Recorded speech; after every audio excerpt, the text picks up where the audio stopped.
Good morning, beautiful. It's lovely to see you. It is nice to be in here. It's just too cold and miserly and trying to rain and then not raining and all of that outside, so really there's no drawback. It's fairly grey out there anyway. The cherry tree's starting to turn. Sooner or later I'll get to show you the autumn foliage, but in the meantime, let me show you some rocks. Today, I love this. This is golden calcite, no surprise, and I love that you can see its structure so beautifully. Look at those lines going straight through it. That's the way it grows. Those are the calcite angles, and it's kind of celestial and sparkly, and it's got lights on it from above, which always helps. And it's just pretty and beautiful, and look, you can see right through it. And look, there's the reflection of the outside world. Yes, the sky is blue. You can see it. I put my finger behind it, you can see it better. So there it is, golden calcite. Oh, look at that. It's like a light, and the camera notices and goes quiet. Good morning, beautiful being. It is great to see you jumping on, sharing with me. Shiny things are always fun, right? They just give us a good excuse to elevate our energy and focus on something beautiful. Because remember, no new information can make it into your nervous system except that you make yourself an emotional, energetic match for the new information you want to receive. Andrea, it's you! So that's one of the reasons why I show beautiful things at the start of a live. Because, sometimes I feel like crap and it helps me elevate. Yeah, sometimes I wake up pretty tired. Depends on what else I'm dealing with. And I know that beauty helps other people elevate. So that's what we do. So this is quartz. And it's got this interesting etched surface. All of the surfaces are etched, so I'll just show you the etchings. And this is quartz that has grown in the presence of something else that has dissolved out afterwards. And it's pretty awesome, really. I have another one like this, which has the most amazing patterns, like a piece of art on the outside. And I know that one grew in the presence of native gold, as in gold in its crystalline form, because the shapes on it are like the shapes that crystalline gold makes. And gold dissolves, I think, in very strong acids. So, the quartz grows with gold because we've used to mine quartz to get the gold out of it. But if something comes along and washes the gold out, you're left with the imprint. And I think this one is probably the same, but it just doesn't have those particular shapes on it. Andrew, good morning, beautiful man. Good morning, Lisa Louise. It's great to see you. So I'm just enjoying the shapes on this one. It's actually faintly pink. You sort of think, is it white quartz? It's faintly pink on the outside, but it really is white. Misty, good morning. It's lovely to see you. I'm going to put that one down as well. Now, this one is from my friend Jenny Polo's collection. And, it's green and sparkly, and it's got these lovely facets on it. And let me read the label. The label says plancrite and malachite.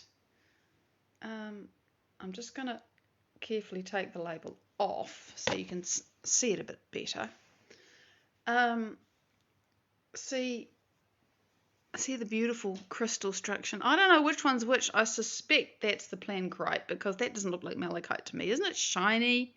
Malachite does actually grow with these beautiful long crystals, and when you polish the end of them, which, it's actually made this lovely shape on the end, but normally it's rough, and when you polish it, you get those beautiful swirly designs that you see in malachite, but this is rather gorgeous. So I don't know which is which. I'm not the mineral expert. I just do enjoy sharing them, and I'm grateful I get to. I'm pretty sure that's malachite because that's the shape it grows in. You just don't normally see it so beautifully formed. Normally you see the stone with its planes and edges and ends all tumble polished in the shapes, but I think this is malachite that's actually made a proper crystal, and it's pretty awesome. And then this is the plancrite, this shiny, sparkly stuff that's, similar but not the same. The darker Pytus malachites, yeah, well, it's got lots of copper in it, but copper's not too bad.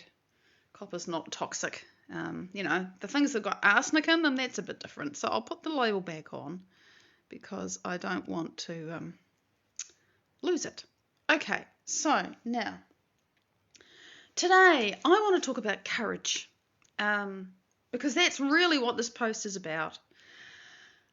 I want to talk about courage, and I want to talk about making a different choice, in part because that's exactly what I'm doing at the moment.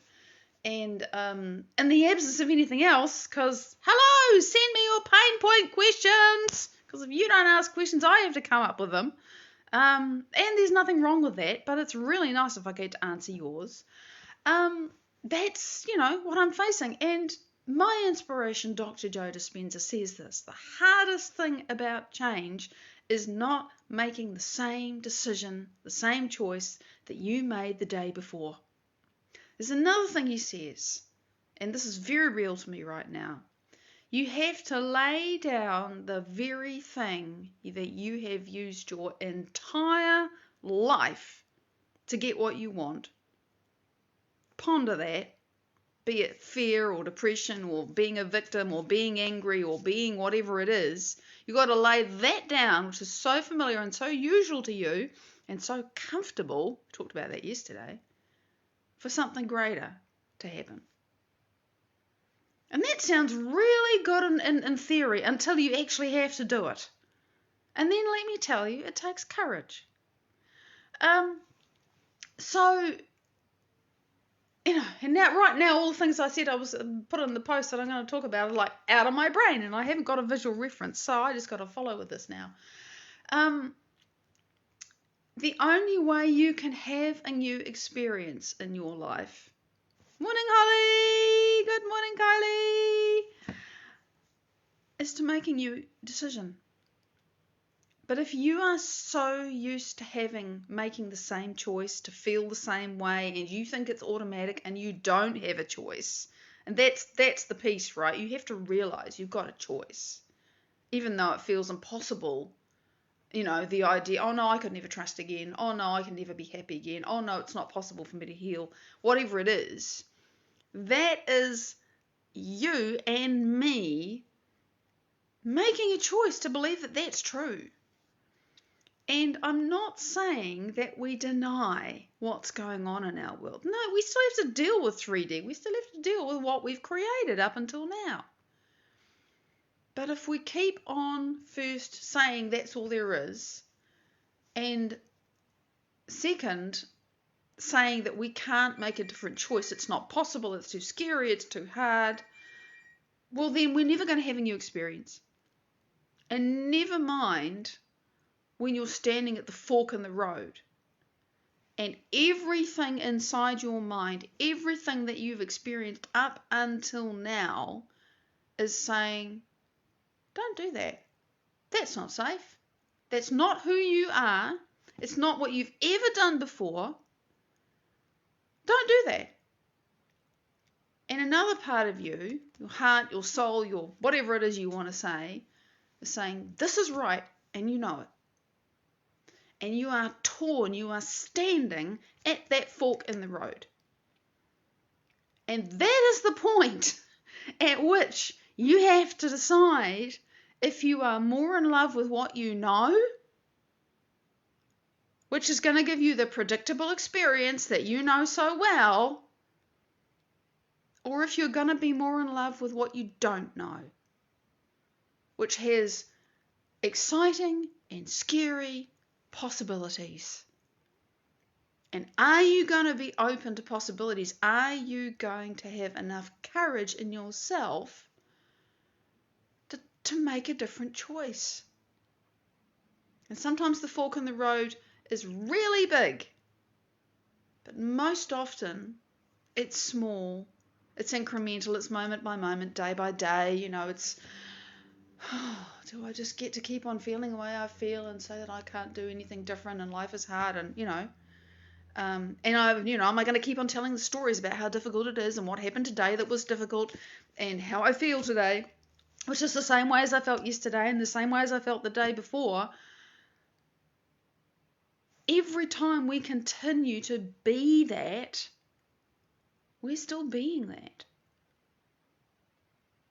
So the hardest thing about change is not making the same choice you made before. unconsciously, without thinking, assuming it's who you are, because it feels so safe and so familiar to be in that familiar pain or the familiar frustration or whatever it is. Doing something different, even when it has enormous potential and even quite solid, you've done the research, you've thought about it, you've gathered your facts. I'm not talking about something impulsive here. I'm talking about something contemplated. And you're still standing at the river and deciding, exactly like you say, Misty, whether you're going to get into the river and swim or stay on the bank and say no. And it really is that profound. The hardest thing about change is not making the same choice that you made the day before. And I'm really embodying and living this now. I know what it feels like, standing on the edge of the river and saying, am I getting in or not? And it's interesting because I've been rehearsing in my meditations where my brain and all that cognition that says this is dangerous is out of the way. I'm so grateful I've done the work. I know when I'm in theta now, I know what it feels like. And when I'm in theta, my conscious mind is asleep. I am much, much freer to create. And I can mentally, and when I say mentally, it's not really, I can merely, I can bodily, I can emotionally, I can energetically, in every way, rehearse what I want to do, which a week ago was very fearful. And because I have been putting myself in that river, in my mind, not even in 3 dimensions, because, that was too hard, but it's becoming more familiar to me to be that person that is in the river. And very consciously doing something quite outrageous for me. But I recognize that if I don't, nothing's going to change. For me, this is a fork in the road, and it's big, and I know it. And everything in my conscious awareness is better today, because I made another shift this morning. Every day it's different. Everything in my conscious awareness has been saying, no. And it's like my heart knows. My heart's actually known for I don't know how long. But you see, I haven't wanted to get into the river with just my heart. I want my mind and my body to be in agreement over this. And that's been the challenge because they've been in conflict. And it's really painful being in conflict. And like I say, when I say I want my heart and my mind to be in agreement, this is not an impulsive, it just feels right. No. I have really been creating this in myself. And as Dr. Joe says, it's come in a way that I least expected and found. And the last way that I would expect this evolvement of me to arrive, it's come. And it's been deeply challenging, but it's also been deeply freeing, and it was being deeply freeing and deeply, I have to become this. And so I want to have my mind and my heart in agreement about this. I don't want to be leaping off the bank with my heart in my mouth because I'm afraid. I want to be leaping off the bank in joy and in peace because I know. And I have calmed this down. I have done the work to get mind and body in agreement. And one of the steps for me to come to this place in myself, and I'm still coming, but it's getting easier. One of the steps for me is I've had this profound understanding of how much inside my own mind and inside my own awareness I have been waiting for, if you like, my internal counselors to say, tick, that's good, that's right, yes, we agree, we approve. And my internal counselors are people that I know and their old selves and their people that I extrapolate and kind of, the people that you kind of consult unconsciously when you are making decisions and choices that are significant. For example, and I'm not using me as an example now, I'm just doing a generic made up example. For example, many people in their minds, without even realizing it, unless they have a really negative and dysfunctional relationship, and then actually, even then it can still happen, but it's definitely not conscious. So they will kind of run through their mind with a big decision. Well, would my parents approve of this? What would my best friend say about this? What would, my sister or my brother or that teacher that I really respected and loved, or my colleagues? We do all of this unconsciously all the time. We think, would everybody around me approve of this? And what I've realized about the choice that I'm making is I can't ask that question. Most of them wouldn't understand, and the ones that would, and there are a few, it's kind of not even, I can't articulate that. I haven't explored it yet. There are a few. I mean, I've actually sounded this thing off with one person. There was one person I have allowed to be a sounding board for me, and they were exactly the right person. They gave me the space to explore it and gain greater clarity in myself. But one of the things that I realized this morning in my meditation is that if you're going to be a leader, whether in your life or, in 3D, you look at all the leaders, the people who made big changes in their own lives. They changed their life for big, or they changed life for a lot of people positively. I don't think a single one of those people who've made a massive difference in the world got to do it without coming to a place where they had to not be approved.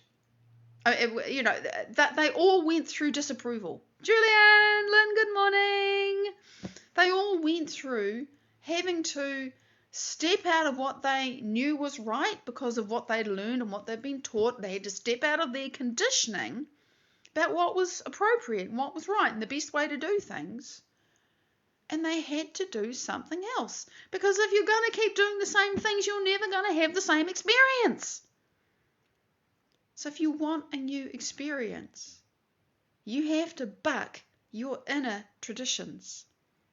And it feels uncomfortable. It takes courage to get off the bank of what you know and start swimming through the unknown. And you don't know what the other side of the bank's got on it. You don't know what's there. You cannot predict it. And when you're really in the unknown, that's the dance. Do I trust this river, and do I trust myself to swim to the other side of it or not? I can stay with what I know, but nothing's going to change. Or I can do something different and realize it's going to feel uncomfortable. But I can work to get my mind and my body, she says, doing it back to front, in agreement about having this new experience and who am I when it's different and how is it. And I've had to create that person out of nowhere. The person I'm becoming simply doesn't exist in three dimensions. I mean, I'm starting to exist because now there's evidence in my brain and my body because I've been practicing being that person. I know I'm changing. But literally, this me, I am creating in nowhere.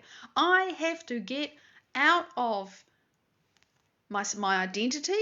I have to forget about my body. I have to forget about everything that I can touch, smell, taste, see, hear. I have to forget about everything that is material. I have to forget about everywhere, and I have to go into no time. And when I'm there, I can create this new self that I want to be.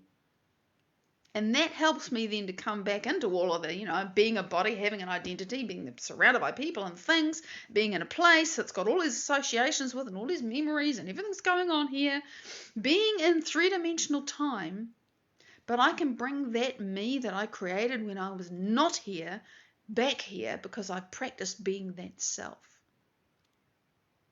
And if I can do that and I can be that self now I'm in the river of change because I'm not being who I used to be.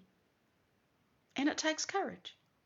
Because everything in my three-dimensional world still has the capacity to say to me, to trigger off the old identity inside my mind, say, no, that's dangerous, you shouldn't do that, that's not who you are, this person would approve, that person would just look at you and roll their eyes. That is that's the path I've been navigating. Which side of the river do I want to be on?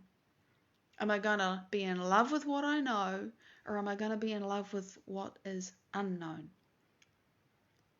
And the courage to make that choice, which for me is not about white knuckling it. It's not about, I won't do this. It's like, no, I want to be at peace. I want to be at peace. I want to be in alignment with this. So as I've been becoming the person who is more and more in alignment with the choice that I want to make, but I refuse to force myself through it, that's where I have had to make the choice over and over again about who I am, and I've had to face my fear, and it's come up and screamed at me. But that's what courage is. Courage is not jumping off the cliff when you're screaming and scared. Courage is facing yourself enough to do the work to realize you've got to go against your own conventions and come into a place where you're enough somebody else that you don't feel the pressure of those old neural nets in your head saying, you should be like this anymore, because it's no longer you. So that's what I've been doing. That's me today. And I'd love to know what you think, and I'd love to know what challenges you encounter as you're changing. In 3.5 hours, I'll be back with an update from our Sang Marie in the Gambia, because it's all go there. So I'll look forward to seeing you if you can join us. Until then, much love. Bye-bye.